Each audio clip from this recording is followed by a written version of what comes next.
If the sales tax rate is 7.75% in a certain city, how much would you pay for a pair of shoes with a list price of $76.50? How does sales tax work? Does it make the price more or less? More, right? It adds money to the amount of the bill that you get, right? Sales tax is used to pay local government, city government, state government, whatever, to do whatever they do.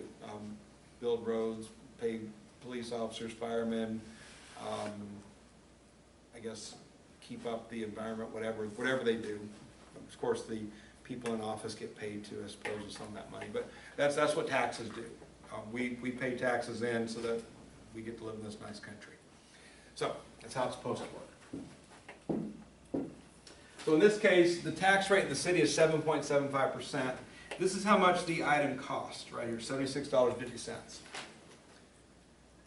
What I'm going to do is I'm going to find how much the tax is, and then I'm going to add to it. Then I'm going to show you a different way that you might prefer.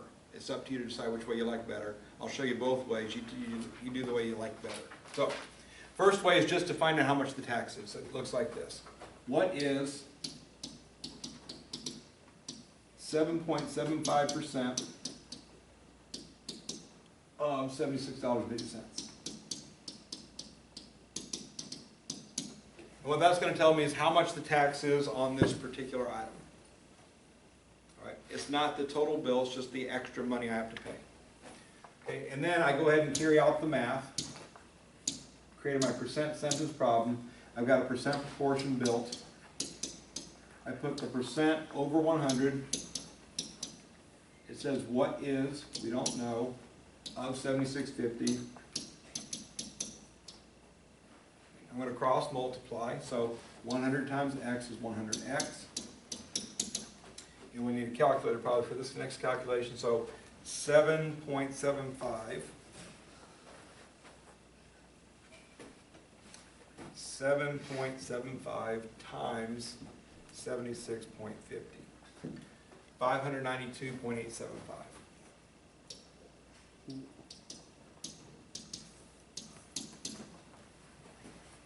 All right, if 100x equals that, then we divide by 100.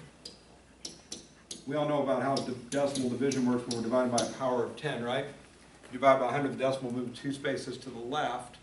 So 592.875, we slide the decimal 2 spaces left. X becomes 5.92875. We're dealing with money. Money goes to the nearest cent. 2 decimal places is cents, so this will be the nearest cent here. The next digit is an 8, so we're going to go up to a 3 then. So the tax will be $5.93. So again, that is a method for doing it. Once we figure out the taxes, how much would you pay for a pair of shoes? This is just the tax.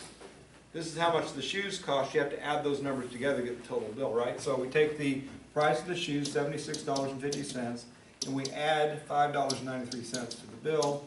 For tax, we're going to get 3, that's 4, carry the 1, that's 2, carry the 1, that's 8. Decimal point goes straight down. $82.43 is the price of the shoes after tax is added. Going back to the sale, we subtracted because of the sale, right? Or we made a smaller percentage.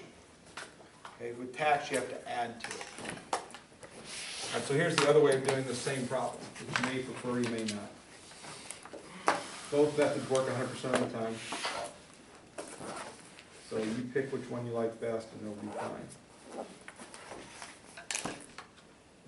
Make that and stick it over there. Okay. Kind of like the sale price question a moment ago. 20% off means 80% on, right? We start at 100% and we go sale, we take away from 100. Well, if we're adding to a bill, we're actually adding to 100%. So if I have a 7.75% tax added to 100%, the total bill, 107.5%, I'm sorry, 107.75%.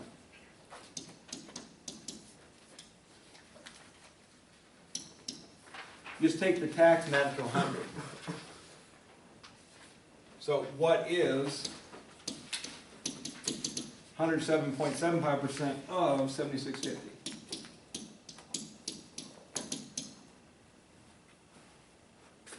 So again, sale takes away from 100, tax adds to 100. So whatever the tax is, add it to 100, that's the percent you're dealing with.